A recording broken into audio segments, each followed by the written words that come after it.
Welcome to HPC News Bytes, a weekly show about important news in the world of supercomputing, AI, and other advanced technologies. Hi, everyone. Welcome to HPC News Bytes. I'm Doug Black of Inside HPC, and with me is Shaheen Khan of OrionX.net.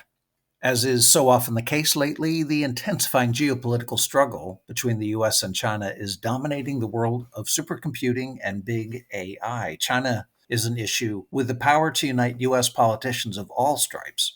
And last week, there was the unusual, you could say unheard of, alignment between two senators, one on the progressive left and the other on the MAGA right, who raised alarms about Nvidia's plans to open an AI center in Shanghai. Nvidia, for its part, said it was just a new lease for existing staff and was not a new initiative. Nevertheless, it served as a reminder of the geopolitical implications of Nvidia's presence in China. A Wall Street Journal article summed up U.S. worries in its headline, saying Nvidia has said, quote, no advanced chip designs will be sent to the facility, and Nvidia has been consistent about the value of getting AI developers, regardless of country, to build applications on a U.S. development platform, namely Nvidia's CUDA. Also last week, TechCrunch ran a story stating that Nvidia and AMD are working on pared-down GPUs that are allowable under current trade restrictions. It's a conundrum for Washington policymakers who want to increase exports to China and want to support American leadership in AI, but also don't want to give America's top geopolitical adversary access to powerful AI processors.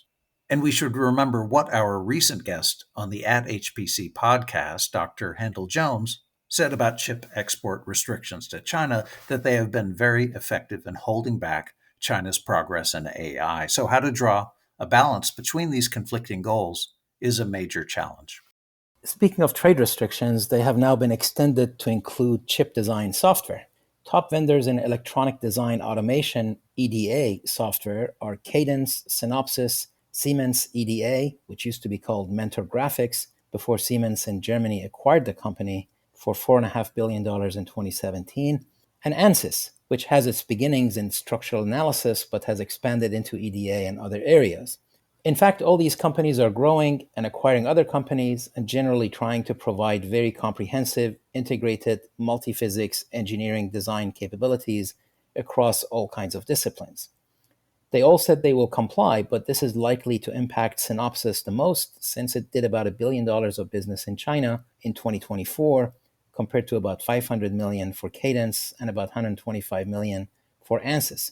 Siemens does not break out its EDA revenues, but it's a big diversified company and has had presence in China for something like 150 years.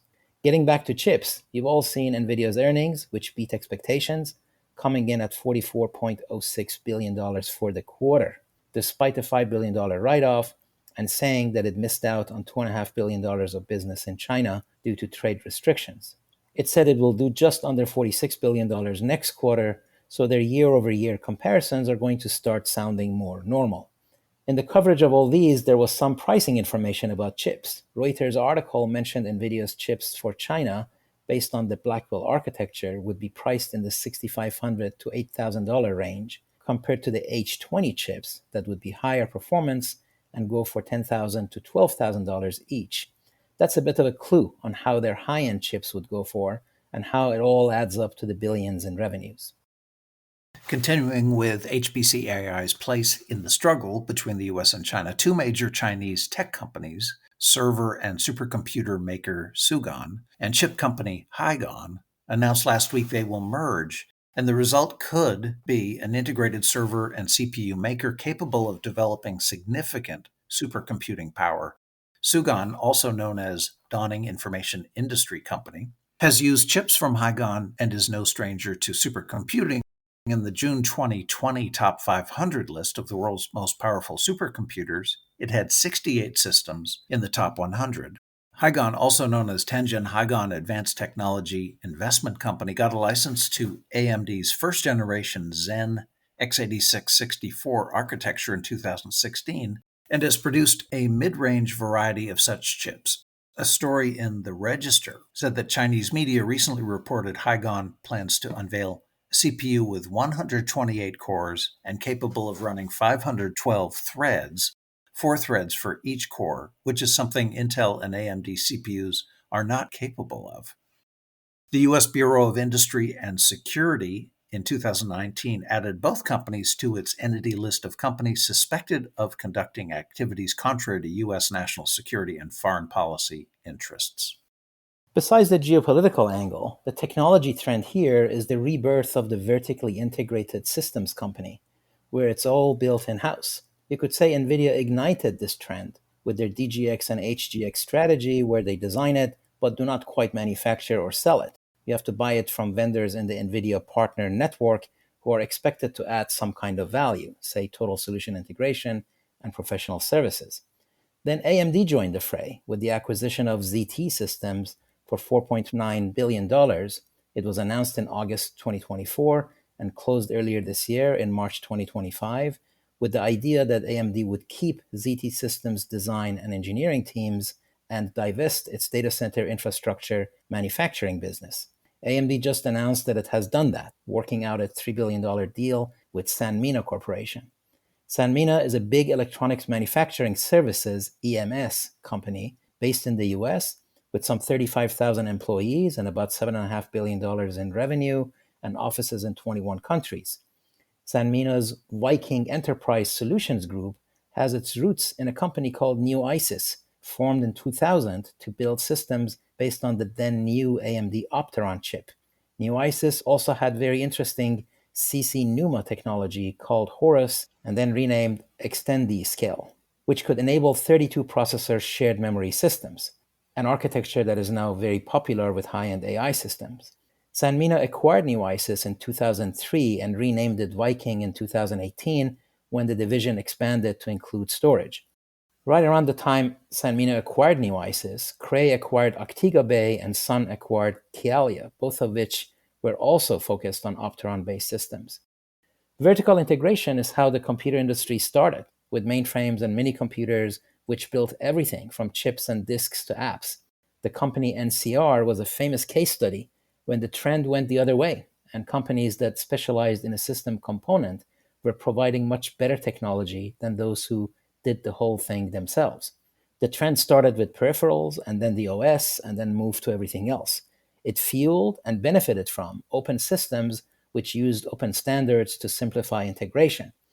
Those concepts continue to be there. Customers want integrated solutions based on open standards, but the solutions are now bigger and more complex. So the piece parts, the proverbial Lego pieces, are now systems and racks versus chips and motherboards. Dell and Nvidia have won a contract for NERSC 10, which the Department of Energy said is the next flagship supercomputer at the National Energy Research Scientific Computing Center at Lawrence Berkeley National Lab. The system is called Doudna, named for Jennifer Doudna, the Berkeley Lab scientist who won the 2020 Nobel Prize for Chemistry. NVIDIA said the new system will outperform its predecessor, Perlmutter, by more than 10x while only using 2 to 3 times the power, which translates into 3 to 5x increase in performance per watt. Shaheen, we recently mentioned DOE's Next Generation Integrated Research Infrastructure, the IRI, which will link national lab supercomputing resources into an integrated whole, and NERSC said Doudna will be connected to DOE facilities and allow scientists to stream data into the system from all parts of the country and to analyze them in near real time. Looks like the time has come for AI to give a company more HPC credentials. It is an interesting move into the leadership class segment by Dell, which has traditionally shied away from the very high-end HPC business, with only an occasional win, but generally letting HPE and IBM and then Lenovo go for it. I see this as a direct impact of HPC enabling and then using AI becoming mandatory for the general IT market, and all players needing to jump in. So that led to Dell getting much closer to Nvidia to take AI factory supercomputers to the enterprise market. And if they are doing billions of dollars worth of AI factory supercomputers, they might as well cover large systems for traditional HPC. Now, the system is targeted for deployment in 2026 and will be based on NVIDIA's next generation Vera Rubin chips and InfiniBand interconnect. That'd probably be later in 2026, given that Blackwell just went mainstream recently. Okay, as we head toward the ISC conference next week in Germany, there's news from Europe that the UK is, you could say, de-Brexiting itself where HPC is concerned.